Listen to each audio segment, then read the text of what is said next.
Hey kids, it's time to get some SML podcast all up in that.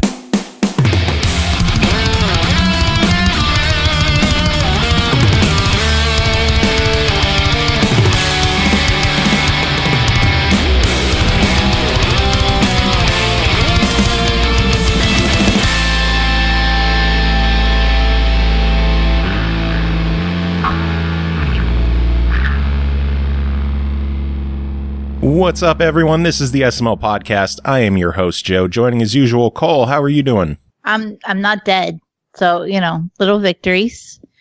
I guess I'm fine. That's a positive. That is always a positive. 72% positive. We're fine. We are not alone this week. Joining us, guest co-host Ian Griffin. How are you doing? Yeah. Just so much excitement, I can't contain it. I know, right? I think we all need another nap. Sir, I'm going to have to ask you to calm down, sir. Okay. Actually, there is something I need, and it's in the fridge. I just need to get the cork yanker. Anyways. So, Ian, how are you doing? I'm doing all right. I'm doing okay, Joe. How are you doing? I'm doing good. I am excited. It has been a fun week of news and some fun games to talk about. I don't think this is going to be too long of a show, so that's good. Yay. Oh, okay. Cole, how was your week? My week was actually pretty okay. It wasn't like life-altering fantastic, but nothing bad happened, so I'm rolling with it.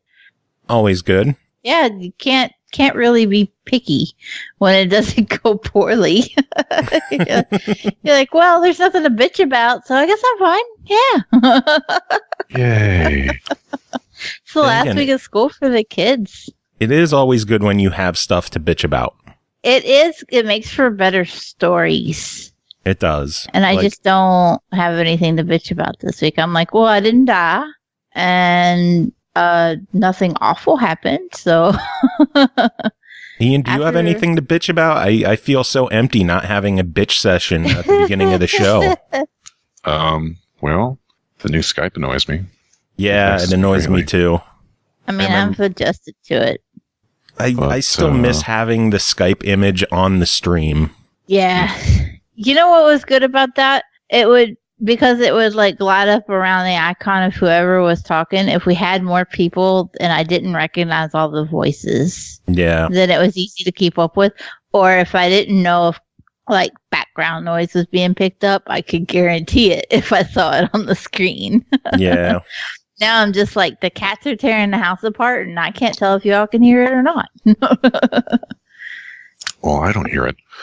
Well, they're not currently doing it. They have done it in the past. Like, I was prepared tonight. I was like, number one, you have to take your cat. Gabe's already been, like, well-behaved for far longer than he normally is today. And so he's already pushing his luck. Good for him. And, like, he's just at that teetering point of when he just starts being asshole cat. Because he's just been well-behaved for too damn long. Outstanding. Nice. I feel like we should be ASMRing it. And in today's news. You're far better at that than I am. I can't ASMR with a voice like this. Now that we're speaking about cats, I'm actually being pressured into getting a 9th cat. Oh, I mean, yeah. 9. It seems like a good number. 9 cats, 9 lives. My uncle... Is it a specific kind of cat? No, a kitten. What kind of breed? Just like a tiger stripe. Oh, nice. Yeah, my uncle's a construction worker, and he found 3 kittens at his work site, and him and his girlfriend are taking care of them, and they're trying to offload one of them to us. And I'm assuming he probably told your wife before you. My wife's the one who told me. Exactly. Yep. I have a rule about cats in that it has to be a black cat, a solid gray cat, or a solid white cat. And that helps prevent like 74 cats coming through this door. Well, 2 of them are black cats. I would be in trouble then, because the black cats are by large my favorite. Gabe is a solid black cat. Raven is a solid black cat. I was very adamant. Predator, you're just babysitting Predator for me. She's gonna come live with me. Every time she's meowing, she's telling you that she misses her old Kentucky home. Oh yeah. Ian, do you think she could handle Predator? Yeah. You've heard Raven. Raven carries on awful sometimes. No, I think she can handle Predator. Then again, I feel that she would be a much more strict disciplinarian. Maybe. I am a bitch. Because Predator will like come up and check me out when I visit, but like she'll never beg me. I mean, admittedly, like you and the missus are Predator's bitch. That ship has sailed. I mean that train left the station long ago.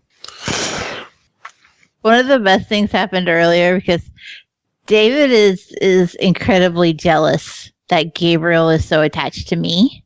And so any chance he gets to like pick Gabe up and carry him around, he's like, "Oh, look, I've got your cat." And I'm like, "Yeah, good luck with that."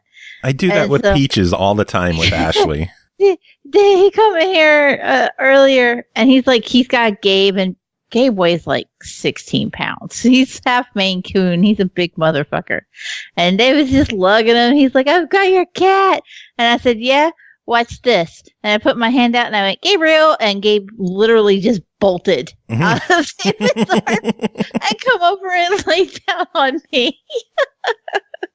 David said, "You bitch." I was like, "Yeah, go love on Raven, asshole. This is my cat." That's fantastic. Yeah. Yeah, I like doing that with Ashley and Peaches, where Peaches, she actually sleeps on the couch on my side, like on the back of the couch. Yeah. So I'll start snuggling with Peaches. I'll be like, "Hey, Ashley, look who I'm snuggling with," and she'll just flip me off. Good stuff. And then Peaches claws your nuts out of your... Oh, God. Nah, Peaches is chilled quite a bit. She doesn't really claw or swipe too much anymore. Only if you irritate her too much. She's good. Neither one of my cats are bad. Raven, the worst Raven... Well, the worst Raven does is, like, meow to go outside. Because he goes out, but Gabe does not. And that's because the people who had him before kept him outside all the time. So he'll, we've been trying to work with him to get him to stay indoors. And he does stay indoors more than when we first brought him home. But he'll take a spell where he's like, "No, I just really need to get the fuck out of here." Peace, bitches. And he will go, from window to window to door to window. And he just meows, carries on awful. And then Gabe... Huh? Not cocaine. I mean, I imagine all of them need a little something to put up with living with us, but not even with us. I think it's the dogs that make it so miserable for every other animal in this house. No, just as long as there's a little bit of nip to go around. No. Nothing's terrible. Just a little nip. Ashley's growing catnip this year. And every time that we take Potato out in the backyard for a walk, she bolts right over to the catnip and starts digging. I love the pictures of Potato on her little leash. They're too much. Oh, taters. Potato. Gabe would never. I could just see Gabe just flopping and rolling like he was being murdered. He wouldn't have it. Oh, God, I'm so fucking high right now. Oh, seriously, guys, I do a lot of cocaine. I'm a catnip. Oh, shit. Well, on that note, should we start talking about video game news, since that's what our show's about? Probably. Sure. All right. The big news this week is probably going to be the new additions to Xbox Game Pass that were announced this week. There's a lot of games coming to Game Pass. Yes. A lot of good games. There are a lot of good games coming to Game Pass. Last week on the show, we talked about how a bunch of games are leaving Game Pass. Now we get to talk about the good news where a bunch of games are coming to Game Pass. Starting this week, we already got the Banner Saga and Metal Gear Survive, which I know Metal Gear Survive doesn't have the best reputation, but free to play might help it quite a bit. I don't think it's ever hurt anything. Yeah. On May 29th, Void Bastards is launching direct to Game Pass. Nice. And we'll be talking about that next week. Yes. May 30th, Outer Wilds is launching direct to Game Pass. Finally, remember that was the freebie that we got for watching E3 on Mixer last year? That has just been sitting on my hard drive saying pre-ordered. And then I finally remembered that I was like, I don't even know a release date for this. And then I uninstalled it. And then they're like, it's coming out next week. I was like, well. Guess I'll reinstall it. Son of a bitch. I don't have enough hard drive space for this. How big is it? I have one 500 gig internal. And then I have a 500 gig solid state drive external. I meant how big was the game that you don't have enough room? I don't remember. Big enough. Yeah, I mean, I can't afford any space because, like I said, I've only got a terabyte total, and most weeks I review like 12 games, so there's just no We space have to 3 to talk about this week. week, and I've already got ones installed for next week, and the week after that. Yeah, I remember back in the day when people didn't even know what the hell a gigawatt was. What is a gigawatt? A gross mispronunciation of gigawatt. Gotcha. Oh boy. Let's see. In addition to the Outer Wilds on May 30th, Dead by Daylight is coming to Game Pass. I've been begging Studa to get Dead by Daylight for ages. I think I reviewed it for you. I don't even remember. Possibly. I don't remember, but I have it, and I want him to play it with me, but I couldn't, like, convince him it was worth it. But now that it's on Game Pass, I don't have to. I'll just be like, but you better install that.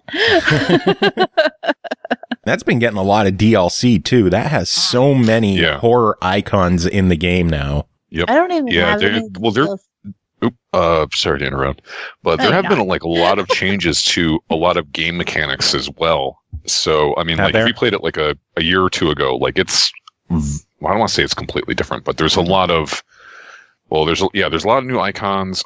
I've been hearing rumors. I don't know if it's been confirmed or denied. I haven't really looked into it, but I heard that Ghostface from the Scream movies is the next killer that's to be slated. Yeah. Yeah, I think that leaked on in like some of their patch information that they had the character model in there, and it leaked out that way.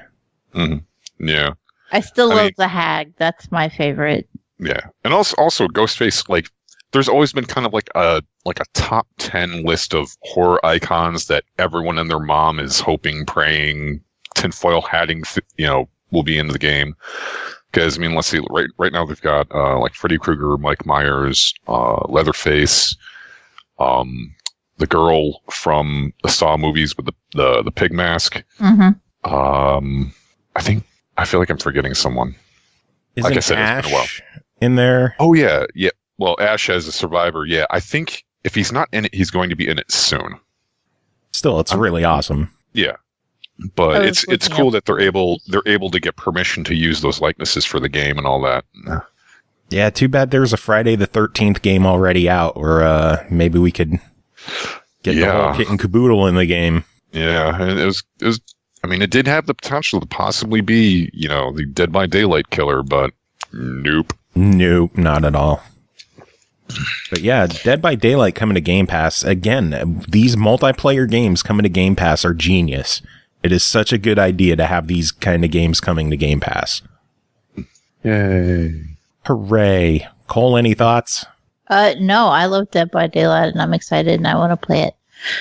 Well, you can play it, because you I know. own it. Well, I mean, I own it, but, like, I want to make Stu to play it with me. And probably YouTube, because when you play with a group, you have to play as the survivors. And so I need to minimize the number of randoms I'm stuck with. Makes sense.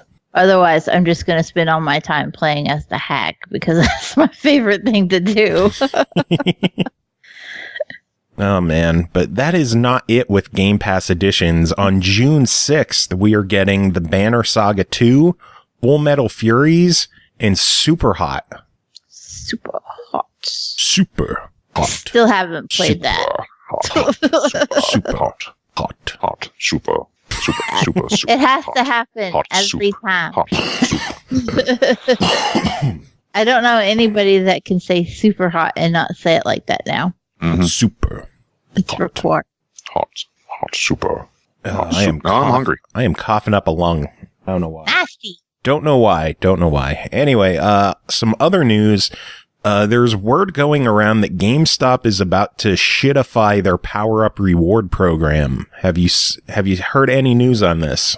I think I saw where you either tweeted it or posted it on Facebook, and that was my extent of my knowledge. Yeah, I haven't seen any kind of confirmation from GameStop yet, but the report is saying that in the revamp of the service, the price is jumping from $15 a year to $20 a year, which isn't bad. You know, price increases happen. I wouldn't mind Right. an extra $5, you know, $20 for a year of Game Informer is still worth it. The big thing is it removes the 10% discount when buying used games. That was the only reason I ever bought Powerup rewards anyway. Yeah, you know, the whole motherfucking point of the program. Yeah. That's pretty disappointing.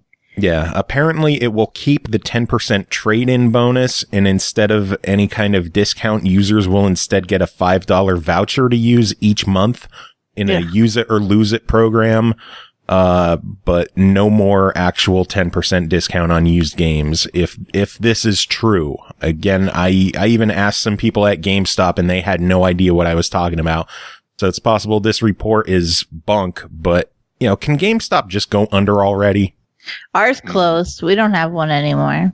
I mean, it was just a little hole in the wall anyway, but Oh man, I remember back in the good old days of Software Etc., Babbage's, Electronics Boutique, and for all you fucking kids out there that have no idea what I'm talking about, software, all those stores I just listed are literally the grandfathers of GameStop. Yeah. GameStop gobbled them all up. Well, they basically bought each other out and merged, etc., so on and so forth, and consolidated until it became GameStop, and then it went completely to shit. Yeah. well, it sounds like it's about to get shittier. Yeah, it does. I hope the report isn't true, because I still do buy a couple of games at GameStop every year. I just bought a handful of games at their Pro Day sale that they had going on, and that discount adds up. And if they remove the discount, I have no reason to renew my Powerup. I think that's kind of the worst of it, is they're raising the price and taking something away from it. That's just insult to injury. Mm-hmm. I mean, they could say, oh yeah, you pay $20, but you get a year subscription to the magazine and you get $5 every month to use. That's $60 right there, and you're only paying $20.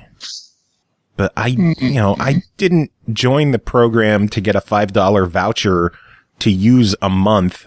I mean, I would argue that most people who are bothering to pay for Powerup rewards are probably getting more than $5 out of that 10% off. Yeah.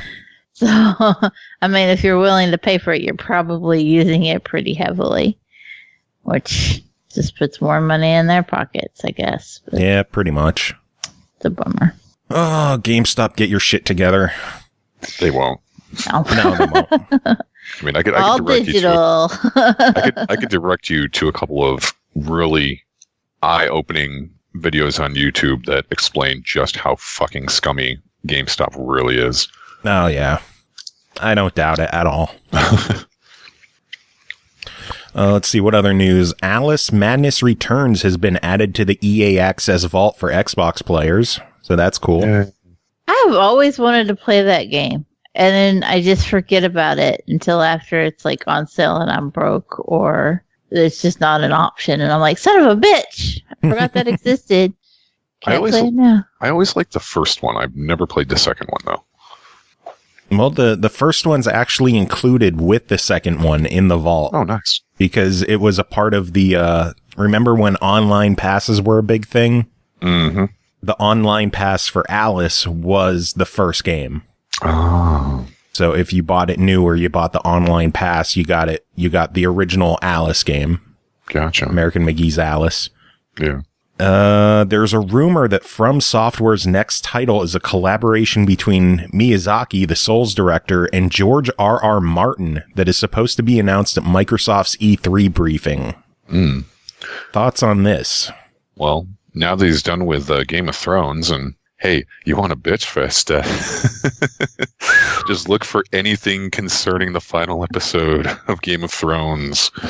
Don't you get my feels? I didn't mind the final episode. I was good with it. I don't want to talk about it because I don't want to get into any spoiler territory. But I'm not gonna get into spoilers. But I'm remarkably surprised at how outspoken a lot of the primary cast members are concerning how everything went down. Why? What have they said? Well, I mean, like I said, I kind of can't get too much into it because some of it's in direct relation to what happened with certain characters and so on, because I don't want to make the inferences, but a lot of people were kind of confused. Some people were kind of, what the fuck?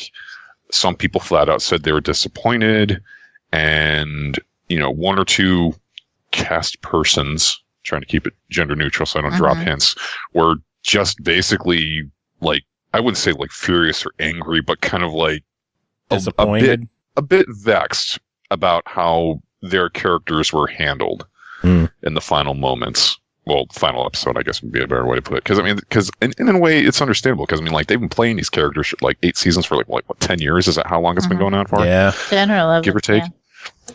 And to have things kind of go out the way they did, Well, I mean, the downside to Game of Thrones is that we all watched it knowing damn good and well that it wasn't gonna be a positive ending.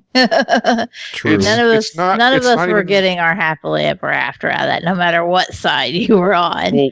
Well, first off, it's not necessarily about a happily ever after, because if you haven't figured out by season 2 that the series was going to have some kind of incredibly pyrrhic ending, you're watching the wrong fucking show. Yeah. There's even a quote from Ramsey where he's like, if you think this has a happy ending, you're not paying attention. That's said in the show. basically, it's been kind of somewhat universally agreed across the fandom that the show kind of went downhill when they ran out of book material. Yeah.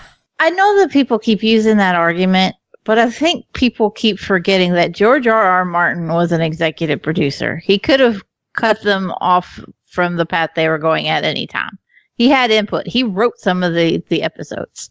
So, true. I mean, it's not like it wasn't his vision. That's what he told them it was going to happen.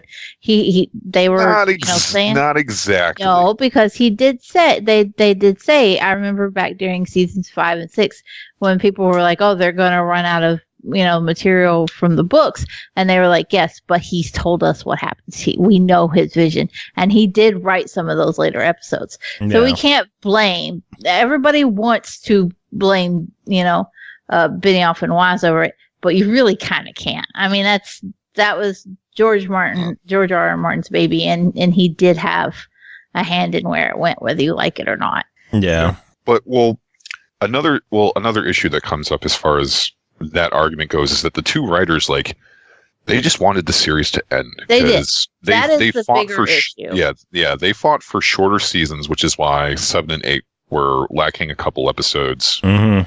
HBO wanted it to go 10 seasons. Yeah. And I think the writers were just like, let's just try to get from point A to point Z, and if we have to lop out a few letters, fuck it. Yeah. Who's going to miss Q? Yeah. Well, apparently everybody. Yeah. Well, the problem isn't that they got rid of Q, it's that they got rid of S and T and M and popular letters that people used. That is one of the bigger downsides. They rushed everything at the end to try to tie it up. Yeah. And so they lost a lot of their character development in the process. Yeah. Basically, the biggest argument I've seen is that a lot of characters were reduced to their base attributes and lost a great deal of their complexity and motivation. Yeah. I mean, I can't name names, but I'm sure you guys kind of could think of at least 3 major characters that have kind of gone this route. Yeah. Yeah. And let's leave it there. But anyways. Yeah. Speaking about dicks. Speaking of dicks. And that show definitely had a lot of it. Yeah, it did. I wasn't mad. Oh, man. Let's see. What other news? THQ Nordic has acquired developer Piranha Bytes. They're best known for their work on the Gothic and Risen series, and most recently for the game Alex.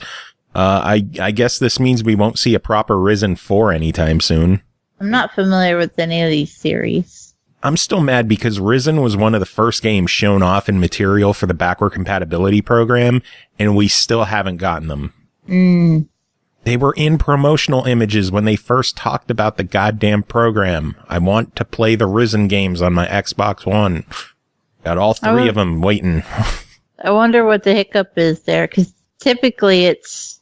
I know I've ranted about it before, but like there's a team at Microsoft that's responsible for making these games functional. Yeah. Within the emulator. And then, of course, they have to do all the back channel stuff of getting the permission of the developers and everything. So it wasn't, just to make sure I'm thinking of the right one, Risen, isn't it sort of like a Skyrim-ish type of game? Yep. Or like Elder Scrolls in general? Yeah. Okay. Nerd fodder. Risen and Two Worlds are like the generic Skyrim games. Gotcha. But Well, then still why would fun. you think that with THQ's backing, why do you think they wouldn't put that into Risen 4? Because Risen 4 or the Risen series was published by Deep Silver. Yeah. So you can't pay any other person's sponge. Gotcha. if we do see a Risen 4, it would probably be a different developer. Okay. I'm on board. I understand now. Yeah. And speaking of THQ Nordic, it's been reported that developer has 80 games in development right now. Wow. They're killing 80. it. I don't think we have ever seen a publisher or developer come back with quite as much vengeance as THQ Nordic has done. Like they were, talk about a phoenix from the ashes, man. Yeah. But still, 80 games. That is ridiculous. Even if they're playing like the stats game where basically they're just going to take those 80 games, throw it at a wall and see what sticks. I mean, even statistically speaking, I'm willing to bet like anywhere between 5 to 10 of those are going to be pretty solid. Yeah. Well, one of the rumors the odds is that... are in their favor. True. No. One of the rumors is that a new Destroy All Humans is supposed to be unveiled at E3. So I would be excited if that is true. That'd be pleasant. And then it's been confirmed that Metro Exodus was the largest release in THQ Nordic's history and is already a profitable game. Wow. Yeah. Good for them. That means all that profit can be sprinkled among the other 80 seeds. Yay. That's a lot of seeds. Lot. Last bit of news I have is that Minecraft is now officially the best-selling video game of all time, with over 176 million copies sold. That's because any household with a kid has like 7 copies. Yeah. I mean, basically, like Minecraft, even just plain Jane vanilla Minecraft, it's basically like digital Legos. Mm-hmm. Yeah. I mean, that's put on creative, give it to a kid, and they will go nuts for as long as you need them to be distracted. Mm-hmm. Pretty much. And then beyond, because then they're going to start looking for Minecraft videos on YouTube, and then they're going to want the Minecraft books. It's like if you give a mouse a cookie, but it's if you give a kid Minecraft. Yeah. Well, I mean, heck, Yeah. I mean, I still play Minecraft. I've got a bunch of mods, different games that I've got loaded up. I've got one that's basically like Minecraft version of Stardew Valley, except you have to actually build the village from scratch, which is actually pretty fun. I have never once played Minecraft. Really? I don't know how I have managed to avoid it, but I have not touched it. That said, we have it on literally every device in this house. We have it on Windows 10. We have it on Android tablets. We have it on Android phones. We have it on the Xbox 360. We have it on the Xbox One. It's excessive. It is excessive. I still want to get it on the Switch just so I could unlock Xbox achievements on my Switch. We even have it on the Raspberry Pi. Really? Yeah. Jesus. Because I bought number 1 for Christmas about 2 years ago. she's really big into coding. And so I bought her like one of those. It's called a Raspberry Pi Zero. Raspberry Pi. Yeah. And it's like super. Well, I had to correct myself. I gave up on, I said Pi, but I corrected myself on Zero. Zero. But it basically looks like a little thumb drive. Damn. And it's in a little tiny pink looks like case. a thumb drive. But I do declare that doesn't sound like the most adorable thing ever. Oh, lordy. I'm trying to stay on topic, you fuckheads.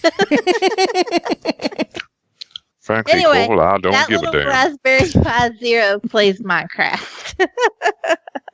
Zero. Yeah. Raspberry Pi Zero. I think it has a W on the end of it too. I don't remember. It was like $15. I don't know. The whole computer system on one chip for like $15. Mm-hmm. That's insane. That's They're the age that we're in. Mm. I mean, it's literally just a thumb drive. Is basically all it is. Yeah. Well, I mean that's the thing. I remember way back when a 1 gigabyte flash drive was like $40. Now you could probably go out and buy it for like $2. I remember 5 1/4 drives. Yeah. 5 1/4 floppy disks. Like the actual worst part of floppy my disks. parenting career was the day I realized my children didn't know why a save icon was a disk. Oh man. Like to them, it was just a foreign concept that you had a little plastic disc that held your shit. And I'm sitting here thinking, I remember when they weren't even little hard plastic ones.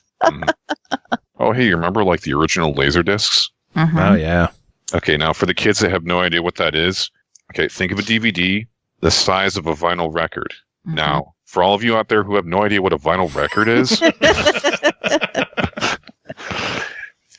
think of a black plastic hubcap that played music. What if we don't know what a hubcap is? Well, then you're too young to be driving. Fuck off. Get out of here. You shouldn't be here. This is a mature channel. Is mentioning records like the most that people in number one's age group. She's 15. Their familiarity with records is that it's trendy to use old records as a painting canvas to make a clock. Really? And you find them all over Etsy. And I remember, yeah, my mother-in-law, she still has just stacks and stacks of it's obscene how many records that woman has. Oh, hey, I found this one record and I decided to paint it up. Have you guys ever heard of the Beatles? I think it was called like Abbey Road or something. She does have that one. First edition, whatever. Anyways, I painted it. Okay. Like she has legit old Elvis records and everything. Just they're stacked to the ceiling in that house over there. Oh boy. You just go lose somebody in a sea of records in that house. No time. Speaking of discs. Speaking of discs. Oh man. But yeah, that's the news I have for the week. Anything from you two? Any news you want to talk about? Monster Hunter World is on sale over at Humble Bundle for like $39. Nice. And it's in Game Pass. Yeah, it is in Game Pass. Mm-hmm. Good stuff. Cole, any news? No, I don't know how, but I've just Lord voice, please come back. See, you're making fun of me. I know I make fun of it for sounding bad, but I'd miss it if it was gone. I don't know what happened there either. It was just like gone. No, I don't have any news. I don't know how, but I've just managed to be in a bubble away from anything news related this week. Nice. Well, then I say it is time to move on. We have a giveaway to do. Yeah. We got a couple of codes for the game Super Space Serpent SE, and we asked y'alls on Twitter to send us an email and tell us why you wanted the game. We got 3 emails to go through, and I say we get going, huh? Yes. Let's take this pick. First email from Aroto Demedo, who says, I once broke an asteroids arcade machine by dropping soda all over it, and I also like colorful neon-like stuff. And being a product of the 90s, I've never been to space, not like you guys. I mean, from asteroids to Space Invaders. Y'all played around space when I wasn't old enough to wear diapers, and now all I hear is how much of a grand old time you had fighting aliens, blowing up big space rocks, and I'm left here looking at my bathroom mirror thinking it could have been me. Every human being goes through his entire life waiting for a moment to say, fuck the rules. Space is a lawless country, and it's there that I want to live until the day I die. I shall see my dream come true in the form of a giant transparent space whale filled with cosmic matter. I'll be damned if I can't play the asteroids of the modern age. Oh my lord. Roto never lets us down. Never. I was gonna say, That one was decidedly short on poop, too. I know. So I'm even more proud. he would have gotten bonus points if he dropped a Firefly reference. And then he ends the email with, how about them Game of Thrones, huh? Oh, God. Aroto, good news. You're getting a copy of the game because we have enough to go to everybody. So, Aroto, you get a copy of the game. You get a code. You In the get a Game of code. Thrones. Everybody's getting codes. In the Game of Everybody is Thrones, getting codes. you either win or you fizzle out. Next email's from BX Latino Heat, who says, hello once again to the SML podcast. I've always been a huge fan of twin stick shooters and enjoy taking the fight to the enemies, but Super Space Serpent is very different from the others. I've played this one being inspired by old arcade games, in a class by itself. Just being the first to actually fly a prototype spaceship called Serpent is cool itself. Never mind you having to take down countless enemies with ruthless aggression. It's why I enjoy twin stick shooters in the first place. One thing that stands out the most that has an 80s era feel to it with its unique retro twin stick gameplay featuring flashing lights and color effects, not to mention carries an awesome soundtrack to add to the bloodbath I will lay down on all my enemies as I travel the multiverse, taking down the invaders. Trying to mess up our universe equals kick alien ass. Thanks so much to the SML podcast family for always making me feel at home. Good news, BX Latino. You are getting a copy of Super Space Serpent SE. Yay, congratulations. Hooray. And then You win by default. You win by default. You win with no effort required. Rude. Could have just sent in an email that said hi, and we would have been like, yeah, you win. Yeah, pretty much. Jordan in the chat was saying he's not creative enough to enter our email contest. He literally could have emailed and said, hey, I want a copy of the game. Can I please have one? And I would have been like, yeah, you win a copy of the game. That'll teach you to sit on your ass and not send in an email. You don't need to be creative to win. You don't need to be creative for shit for this show. That's why they let me be on here. Exactly. Yay. Final email comes from John Prudlow, who says, Dear SML Podcast, I love twin stick shooters almost as much as Carnage loves twin stick shooters and puns. So when I saw that you were giving away a copy of Super Space Serpent SE by Petrus Games, I was abso-freaking-lutely more than intrigued. Games like Geometry Wars and Ultratron turn me on to where I have to close the curtains when playing as I get orgasmically addicted. I've been known to play Ultratron until I'm sleep deprived ears. and ignoring the rational side of my brain that says 4 hours of sleep will make a very rough day at work. Based on Purnell's review in the trailer, along with other online reviews, there's a lot to like about the game, including the music. Music makes for great addictive retro-style twin-stick game. The challenge of navigating your spaceship Serpent around enemies while picking up power-ups and rocking out to some tunes is enough to entice any casual gamer looking for hours of fun. It sounds as though there may be a little difficulty for those with some level of color blindness. Hopefully I'm able to discern the enemies from the screen background, but either way, I'm ready for the challenge. Maybe you have to be a snake. Maybe you have to be a snake to see some of the enemies. Are snakes colorblind? I don't know. Who knows? All I know is this game looks awesome. Thanks for the opportunity and keep up the good work. Why did I say word? Keep up the good work. Drunk. I am drunk. John, you are getting a copy of the game. Yay. Yay. You win by default. Hooray. Everybody wins by default. And you get a copy. And you get a copy. Hey, those you are my just showed favorite up and contests. you get a copy. Those are my favorite contests when we have enough codes to go to everyone. Ooh, we feel guilty as shit telling anybody no. Yeah. Contests, yes, in quotes. Contests. Air quotes. See, that's why it's going to be a pain if all of a sudden like a ton of people drop emails like, oh wow, we actually have to make a concerted effort to pick someone. Yeah, it's never fun when you have to actually based on arbitrary judge. criteria. It's bad enough when you got like 8 people and 3 codes, but when you have like 8 people and 7 codes, then you just that feel is like so a much shithead. worse. That is so much worse when we have to find one person and be like, yeah, bad news. You specifically lose. Yeah. No, if it was something like that, if it was in the right multiple, I would just go get like my bag of dice. It's like 8 people. All right, this guy's 1, 2, 3, 4, 5, 6, 7, 8. Whichever one I roll, they get fucked. I have lost before I became co-host. I have lost giveaway codes to the Gears of War coaster, Which I found, by the way. Yay! I have my Gears coaster once again. Very nice. Yay. Yeah, I have lost to that fucking coaster. You love the coaster, admit it. No, that coaster can fuck off. That's a cute little I coaster. may have been the reason it was me. You murdered it. Yeah. I killed that son of a bitch coaster. I would have gotten away with it too if it weren't for those meddling cats. I was gonna say, and I killed that coaster and I fed it to my cats. There ain't hardly none left of it, and I went and got myself a slice of pie. Oh boy. Well, you ready to start reviews? As well. Of course not. Let's do it anyways. All right.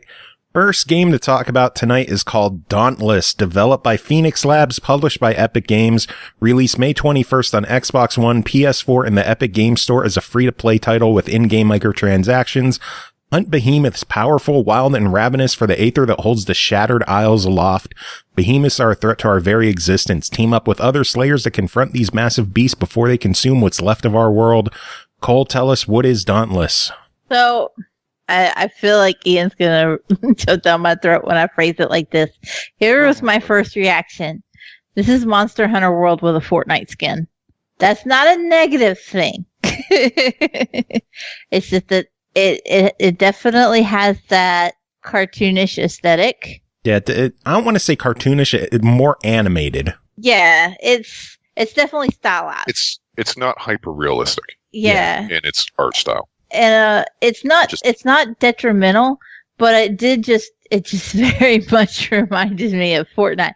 Right down to the font when you're attacking the behemoths, the font for the damage numbers is the exact same as the one used in Fortnite. Now, something to weigh in on is that originally, like, that was different. Like, they made a lot of incredibly, like, I don't want to say questionable, but when I first got in on the open beta before, way back when, like, everything had a much more slightly fantasy element to it, like the font, the menu window borders. It was a little more artistic, and for some reason they kind of like boiled it down to that minimalist. Yeah. I mean, it almost looks like, like Windows, like an application. It doesn't really. I mean, I'll have to see if I can like dig up some old screenshots of the menus and stuff. But yeah, and I always thought it was kind of weird that they kind of changed the font, especially even the damage numbers. And strangely enough, now that I don't play Fortnite, so I played it once, got fucked out of first place in my first match, and I uninstalled it. But Nice. But like hearing you say that, like, I mean, that even the damage numbers now look a lot like Fortnite. I was like, from a marketing perspective, I can kind of see how they might be low key trying to comp the style to try to pull in. It's definitely. Well, I mean, they're both Epic Games. Yeah. So maybe they're just doing it to keep things uniform among their games. Yeah, it's definitely like a conscious design decision. You can tell that it was not, on accident. It's not necessarily a negative either in any way, but it's one of those instances where you load it up and you go into it and you start playing and you're like, I know exactly who is behind this shit. I have no questions here. As far as the actual gameplay of it goes, you play as a slayer. You are dropped into this fantasy world, literally dropped onto these shattered islands. And you're going to go out and hunt down these behemoths that are giant ass monsters that are fucking up the world. It's pretty cut and dry. Very dry. There's not a lot of questions as to what you're playing. Like, going into it what it's going to be, and it doesn't send you off on any kind of unusual quest where you're like, what is this game? You're going in, you're going to kill monsters, you're going to get loot, you're going to use that loot to craft better shit so you can go kill bigger monsters. Yep. It's pretty straightforward with that. And that's, again, not a bad thing in any way at all. It works for Monster Hunter World, so it works for Dauntless. I love some of the creature designs though. When we were playing with Joe, some of those, yeah, I know that. But I was also playing with people other than you. God damn it, Joe! Let me get my story out. Shut the fuck up. It's my podcast right now. When we were playing with Joe and other people, then we were going against some really cool ass looking monsters that were just the creativity that's gone into their design was really blowing me away. The materials that you're gonna get to craft with, all of that boils down to the types of monsters that you're hunting, and they have different perks, and some, it's not necessarily that any one type of class that you're going to build up to your character as is better than another. It's just that they're all balanced, but they have pros and cons. Mm-hmm. And so you want to build up your team and the people that you're going on these hunts with in a way that you're all helping each other out to take out these monsters as efficiently as possible. Because you have to hunt them down and just play the shit out of them forever Mm-hmm. to actually take them out. So you want to make sure that, you're in a situation where it's not like everybody is doing a certain type of damage, and then when you die, that's it. You've wiped and you've not done any good. Yeah. You want to just be careful and kind of plan your hunt as a group. And I like that kind of element to it, where you're not just everybody's jumping in with DPS type of build and doing the most damage. You need people who are going to have different kind of elemental effects. Mm-hmm. Yeah, I mean, as someone that plays a lot, who has played a lot of solo, I mean, the cool thing about it is that even if you don't necessarily have a varied group, mm-hmm. you can still kind of somewhat make do. I mean, like, I think there's only a few instances where fights took for quote unquote forever because most of the people had a certain weapon type. Mm-hmm.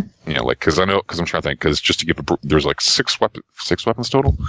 Yeah, see, swords, axes, chain blades, dual blades, war pikes, and hammers and guns. Hammers and pistols, mm-hmm. yeah. And I think the only time that it ever took a good chunk of time is if there's a lot of people with guns or a lot of people with chain blades.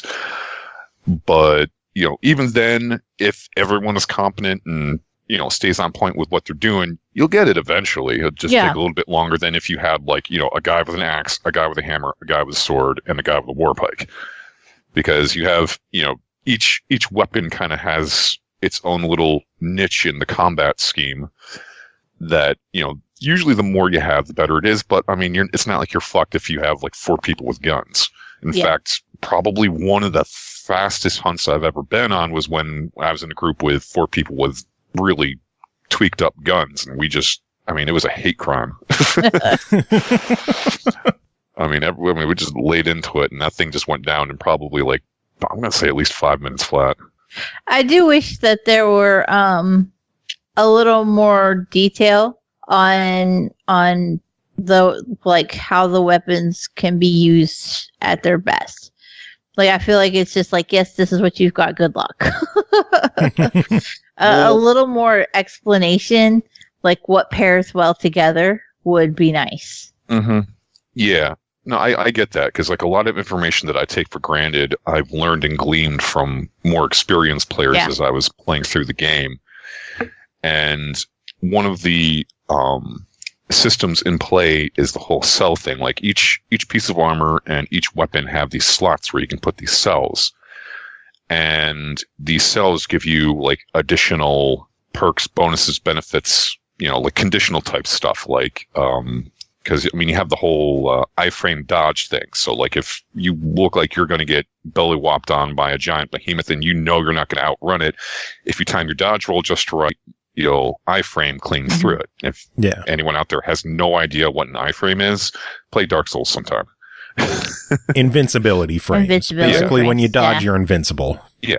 And there's like cells that will like increase the window for how long that invincibility lasts. There are some that will give you increased attack speed if you successfully dodge it, or increased attack power. I mean, there's like a whole slew load of plethora of perks. Yeah, a plethora of stuff that you can. Think her favorite word.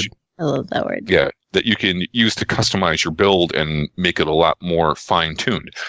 You know, like I think I was telling Joe the other night when we were playing together that there was a guy with a hammer, and he had cells equipped into his hammer to really amplify his stagger damage. And stagger damage is basically for to oversimplify it, to knock the behemoth unconscious for a couple of seconds.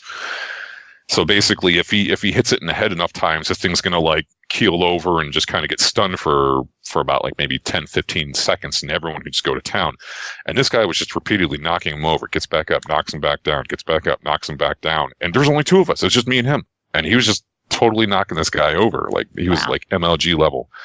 But yeah, like once you get to a certain point where and that's the beauty about the game, is that like all these quests give you cells along the way. It doesn't seem like much, but by the time you kind of get to end game content, you should have a nice collection that you can play around with. Yeah. And, you know, start figuring out different builds for different armors, for different behemoths that you might have trouble with.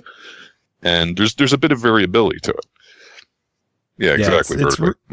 Yeah, I get knocked down, but I get up again. You're never going to keep me down, by the way. Oh, no, we kept him down. Speaking of getting knocked down, one of the things that I really did like is the way the revive system works. You can be revived by your teammates, or you have the self-revives. Mm-hmm.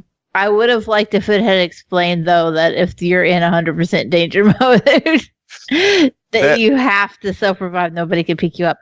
Yeah. That was bullshit. that was something like, and that's the thing, because I mean, I've been at endgame content for like a long ass time, so I'm not quite sure how the tutorials look and work now. They don't. But that's one of the biggest questions I usually get when I'm streaming it is, hey, what's that little number in the upper right corner with the percentage? And you're like, oh, that's the danger meter. What's the danger meter? And it's basically a threat assessment of whether or not your team can cut it. So basically, if your team's getting its ass handed to you, that thing's going to go flying up to 100, and it's basically the game's polite way of saying you don't have what it takes. Yeah, you're under-leveled or you're under-equipped, and it's time to reevaluate your choices in life and go back to the drawing board. Yeah, I mean, like you're kind of holding out, but the problem is that you just don't. You're just shy of the mark of being able to get this thing down. So we're just going to kind of call it here, and you guys come back when you're a little more beefy. Yeah. The plus side is, though, you still get to take what you've looted and stuff with you when you fuck up. So it's still not like a total wash. You're still going to get good equipment, good crafting materials that you can turn into good equipment. Yeah. I can say, once upon a time, you only got one revive, and if you wiped, you didn't get shit. Oh. That's why the end gamers are hardcore, because you can't afford to fuck up. Yeah, really. So I had. Go ahead. No, I'll give the floor to Cole. Go ahead, Cole. I had one minor complaint, especially since we talked about the looks of everything. You can customize what your Slayer looks like, and when I was going through the customization process, I was trying to choose curly hair for my girl because I have I basically have a fro. And I wanted my character to have one too. There were 3 options for curly hair, but if you chose any of those, it automatically made your hair color black, and then whatever color you were trying to choose was chosen as the highlight. I will say here now that like a lot of the cosmetic stuff are currently borked and they're working on it. That was definitely yeah, because that happened to me even before the official release, because there was a really big content patch that completely overhauled the whole progression system. I want to say 2 weeks before it released on Epic, and that exact same thing happened because I wanted to check out the new hairstyles, and I was flipping through, and all of a sudden I noticed that like it completely changed my hair color, and it wouldn't let me change it back. And also I've noticed after noodling around with it, like the dyes for the armor are all borked up too. So, don't be too hard on that. They're still like dealing with the initial release crush, because once that hit Epic, holy fuck, dude. Yeah. I don't think like their servers just got crushed so hard. Like even earlier this afternoon, like the servers are up. I got disconnected a couple times. There's some latency issues, but I'm sure they will fix the cosmetic issues eventually. But at the moment, they definitely have bigger fish to fry. Yeah, I know Chris, he was trying to play yesterday and he got into a waiting queue that was like 2.5 hours long. Yeah. Wow. So the game is getting hammered straight out of the gate. Yeah, don't necessarily blame them for it. It's just one of those, they honestly didn't expect to have it blow up like this because the open beta was free. Yeah. So, technically speaking, everyone and anyone can get in on it. Well, I mean, on PC, obviously, but anyone could get in on it if they wanted to. And well, I mean, it's good for them that like it's such a huge turnout, but man, it kind of sucks that they got ravaged so hard. My biggest issue with there being problems with the cosmetic stuff is that because this is a free-to-play game, the cosmetics are the microtransactions. Yeah. Mm-hmm. And if you're paying for these cosmetic items and they're not working, that's problematic. So that is still something that, is worth mentioning. It's free to play, but if you're going to put money into it, your shit might be broke. That's definitely a fair point. And I will say that I had an issue. I can't really get into the technicalities of it, but I did have an issue when they had the big progression patch prior to the launch. And TLDR, like I lost a solid chunk of very important inventory. And I submitted a ticket with support. And to their credit, they did get back to me very promptly. And after playing a little email tag here and there to get to the nature of the problem, they were very quick and expeditious in the response of resolving it to my satisfaction. That's good. That's good. So I will definitely give Phoenix Labs props for a very speedy response to that, especially since I was not the only person having this issue. Yeah, that's respectable. Mm. But yeah, we got to make a verdict on this game. Unfortunately, we can't say buy it, try it, or deny it because you can't buy the game. But is this a game that people should be paying attention to? And is this a game that is it worth downloading? Oh, absolutely. Yeah. Oh, definitely. Yeah. Yeah. And just a little final thing to come in, because there also, to kind of address the elephant in the room, is the whole self-perceived Dauntless versus Monster Hunter quote unquote rivalry. And that most of the people that I play with in Dauntless also own and play Monster Hunter, and none of them complain about it. The best way to compare Dauntless to Monster Hunter is like comparing checkers to chess. It's a simpler version. It's a bit faster paced, but that doesn't make it any less fun. Yeah. I think it could easily be one of those situations where Dauntless being free and being as easy to get into as it is may open up this type of game to people who wouldn't have tried Monster Hunter World, because Monster Hunter was a full price game on launch, and it was, not cheap, and it is a more complicated game to get into. Yeah. This is a good entry point if you're like, I don't know if I like this kind of game. Well, you've got nothing to lose. Yeah. sit down for a couple of hours and give it a whirle. Yeah. It's a lot more approachable too. It's easier to get into. Yeah. Because, I mean, I played some Monster Hunter when I came to visit you one time, Joe. Yeah. So, I mean, I played it enough to, get a solid grasp on, the intricacies of the game. Like, I played it enough to get into the next area, get a couple weapons, so I understand the full experience. It's not like I just played the tutorial and then made a judgment. And, like, both games are good in their own right. And, it's just a matter of pacing and style. I mean, it depends on how far down the rabbit hole you want to go. Like, they're both good games, but, like we were talking about the other night with Chris, sometimes it's fun to really get into the meat and potatoes of what Monster Hunter has to offer, but sometimes you just want a quick and dirty fight with a giant Pokemon in Dauntless. Yeah. And, they're two sides of the same coin. Yeah, exactly. I mean, like best I said. of all, No Time for Games just dropped 75 biddies, so you know what that means. Oh, dropping bits! Oh, dropping bits, indeed. Thank you, George. Dropping biddies. Oh, dropping bits. Drop them biddies. I always feel so out of place in the after when Joe is hollering the dropping bit thing too, and I'm just sitting here like, Yep. Try it, Cole. Come on. Y'all have fun with that. Come on, Cole. Give us one. Voice? Give us No, one. it would be like dropping bits. Dropping biddies. I do declare you'll drop some delicious biddies. All right, so Dauntless is a game definitely worth checking out. What's everyone's final thoughts on it? Ian, what do you think of Dauntless? Final thoughts. I think it's a fun game to play. I mean, I enjoy it. Especially do it to it. Cole? Gotta slay them all. I enjoyed it. I look forward to playing some more of it. Studio is going to download it. We're going to drag his ass into it, see what he thinks, and it's one of those. No, I'm probably not going to play it like around the clock. It's not going to replace Rocket League or The Division. Yeah. But sometimes you just have an hour or two and you want to kill and you want to do something kind of mindless. Here you go. Do a couple of hunts. Just go do a few hunts, whack around on some beasts, and carry on with the rest of the day. The highest praise I could give this game is I have been in a funk for a couple of months now where like no games seem interesting to me anymore. Like I put my time in with the games that we have to review. I enjoy them, but I never sit down and I'm like, oh, I really want to play this game right now. I really want to play Dauntless right now.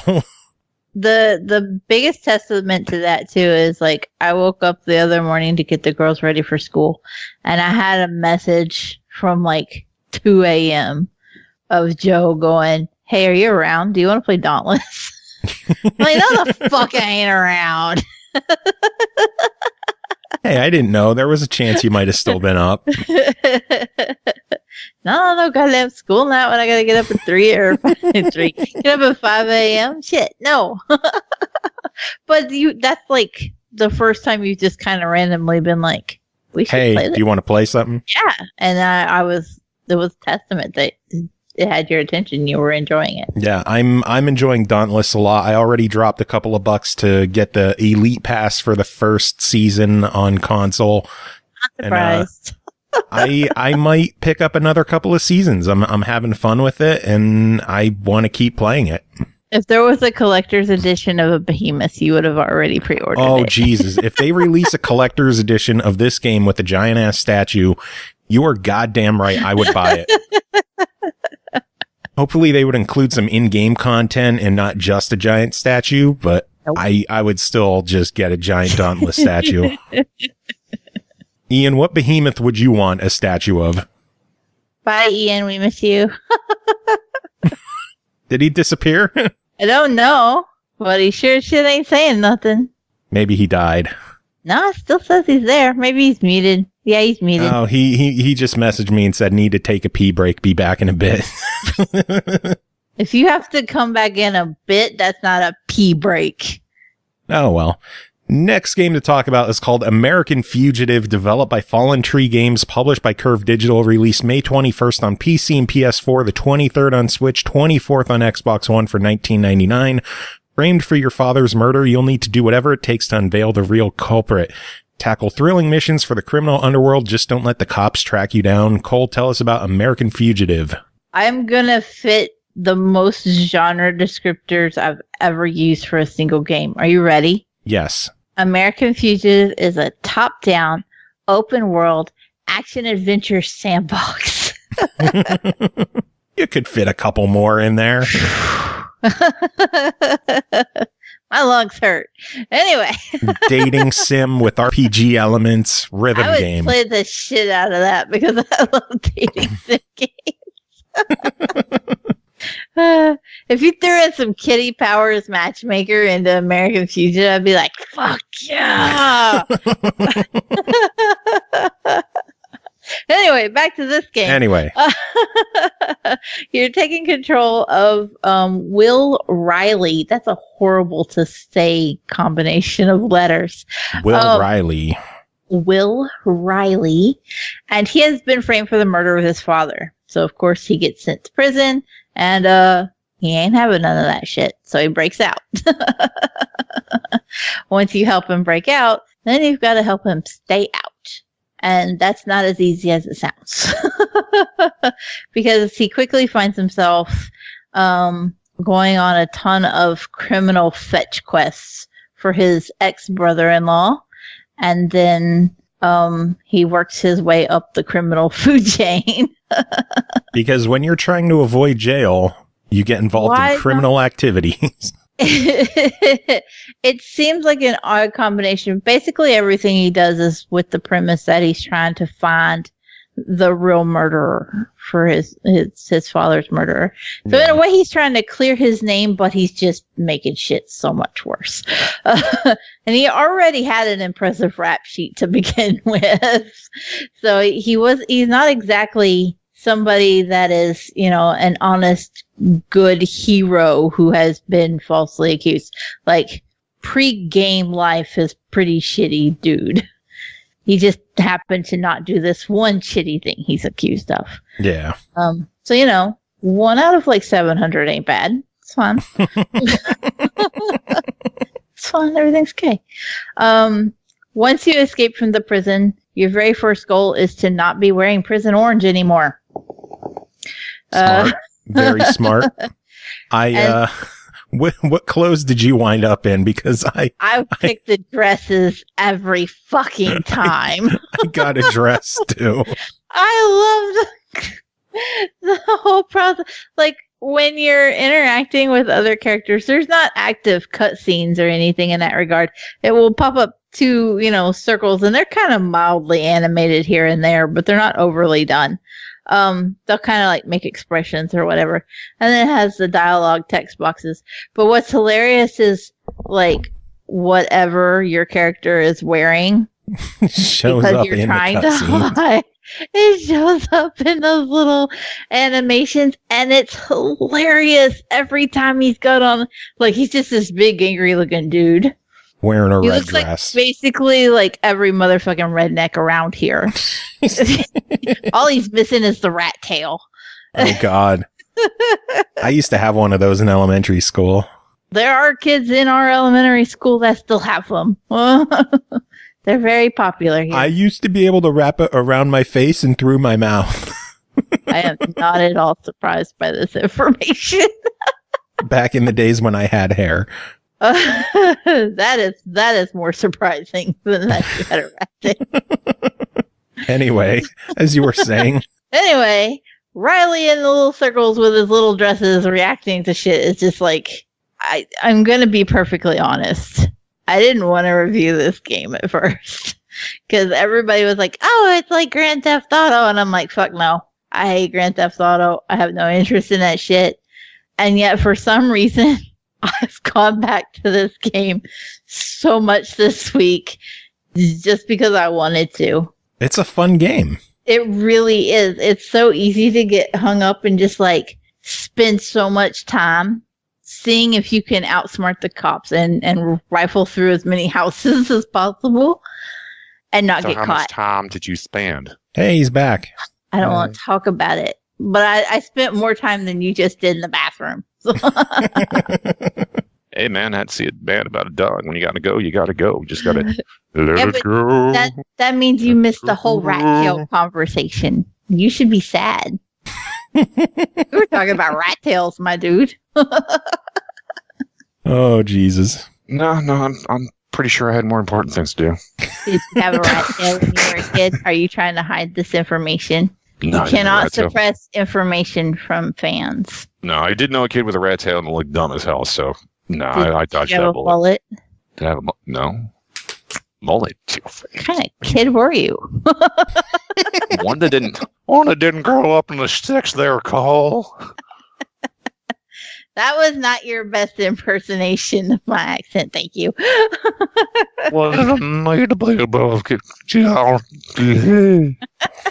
That was a lot better. Yeah. Anyway, American Fugitive. Yeah. Anyway. Speaking of dicks. I mean, I guess in a way he was a dick. Yeah, he was kind of Fine. dickish. He's dickish. And he doesn't have a rat tail. But he does wear dresses. The purple ones are best. The green ones are okay. The red one is good. You can totally pick pants if you don't want your character running around in a dress, but I don't know why you would. Yeah, really. The whole fun is that you just look fucking stupid. And the best part is like when somebody rats you out or the police see you commit a crime and it pops up in the corner and it's like it describes what you did, what your crime was, and then it will say your description. And it'll say, like, man in red dress. And you're just like, ah! This is big criminal mastermind. And he's just running around getting in trouble in a red dress. Yes. Hey, it looks pretty. The whole point of being able to change your clothes is that it's a good way to get away from the cops. Although it's not particularly effective if you change from, like, one red dress to another red dress. Yeah. Like, at least swap it up to a green one. These have got to be the dumbest goddamn cops in the world, though. Like, I'm flabbergasted at how easily they are. They don't realize that they're in this tiny little town that there's just one dude always running around in a dress, getting into crime. Maybe they're cousins. Although, to be fair, the ex-brother-in-law does say that, like, he's got a few on the payroll. Yeah, there you go. So we're going to use that as our excuse for why they ignore the shit you pull. Because it is funny, when you break into a house, you don't actually have any, like the camera doesn't follow you into that house or anything. It will pop up like a floor plan, and then you'll move your little icon around from room to room and search. And then if something happens and there's somebody home or the police show up or whatever, it will, play out in this little 2D flat floor plan. One of the funny things though was it'll count down till when the cops are going to arrive, and so they'll come no matter what. Anytime you break into a house, the cops are going to come, even if nobody's there. But they will start to surround the exit points. You can have a cop standing right outside the window, go in the next room, go out the window directly beside of it, and run away. And they don't care. Like, there goes the little dude in the purple dress, just do out the window right beside of them, and they don't give a fuck. I was flabbergasted. And yet somehow they will manage to give you a wanted level for, like, hitting a fence. And you get wanted in this game for everything. It's super sort of easy to shake it, though. True. I was going to say, sort of like Skyrim when you accidentally kick a chicken. Oh, God. Mm-hmm. And then you become, like, pretty much Skyrim's #1 most wanted. Yeah, for kicking a chicken. Don't run over the chickens in this game. Just adds to your level. Just shoomp. There's cows too. You can hit basically anything, and well, it's a mess.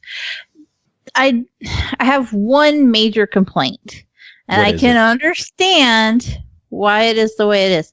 Even though I'm sitting here saying, "Oh, well, you get away from the cops and so easily and everything," the running is so fucking slow.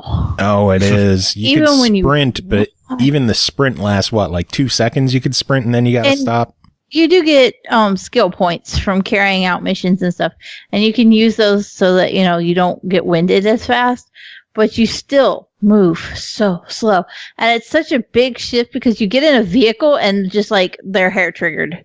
They fly around curves and do donuts and you're just barely touching the button.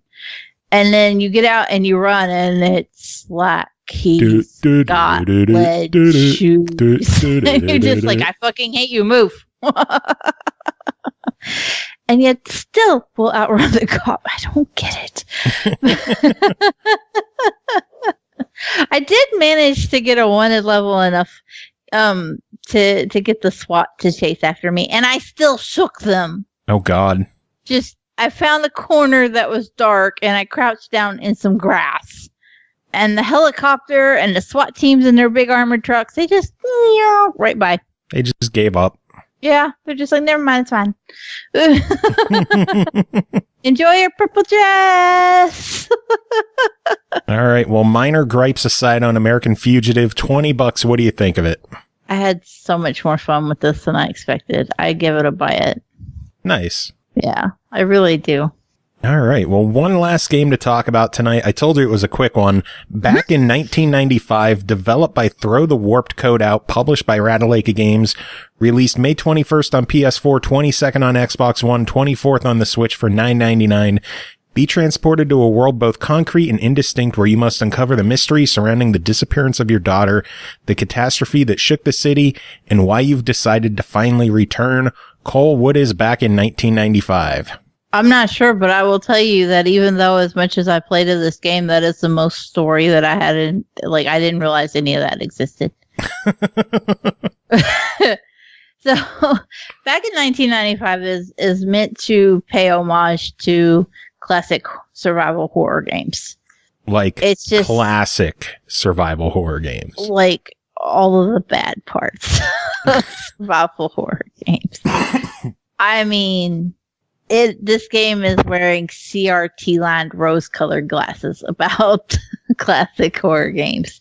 Thankfully you can turn those CRT lines off. Oh, that's good. You can turn them off. You can turn them up, which is just fucking stupid. You can't see anything. It's the worst thing ever. But if you want the full experience. No, that is not yeah, if you want the full experience of just walking into a wall because you can't see shit else. And I'll explain why that's so bad. Because the graphics in this, I know I've said that like I'm wearing thin on pixel art lately. That's in reference to how I feel about good pixel art.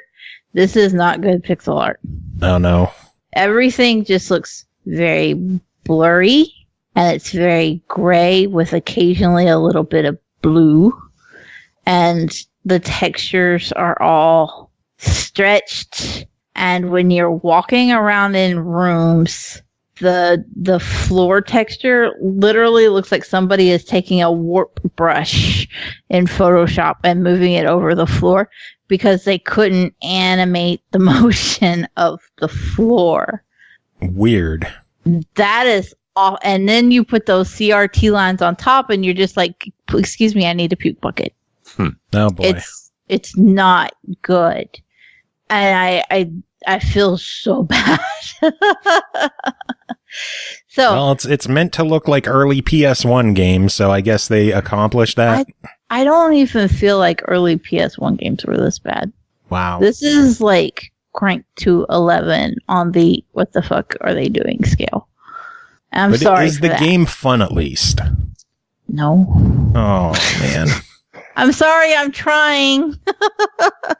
No, don't sugarcoat it. I mean, it was the pure unvarnished truth. In all reality, like when you read the description, I was sitting here going, I didn't realize that any of that was in the game because it doesn't give you that kind of story. The most you really kind of get is there used to be supply lines between buildings and now they're down and you've got to get them back up to go help somebody for some reason. Like everything is very vaguely laid out. There's no real descriptions. The enemies, the first ones you're going to run into, they literally look like sweet potatoes with arms. Okay. And I like low poly stretched texture sweet potatoes. And it's just like, I don't know what you are or why you're a thing. And it doesn't get much better from there. There are a couple of enemies as you get further along that are kind of creative looking. They got some funky ass long legs. But again, there's no explanation for any of these things.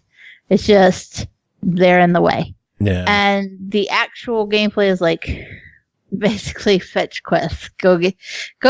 Oh, I've been locked up here on top of this staircase for like years or whatever, and I need a document that's down on the 3rd floor, and I can't get through all the enemies. And you're like, okay, well, I guess I'm going to the 3rd floor to go get these documents.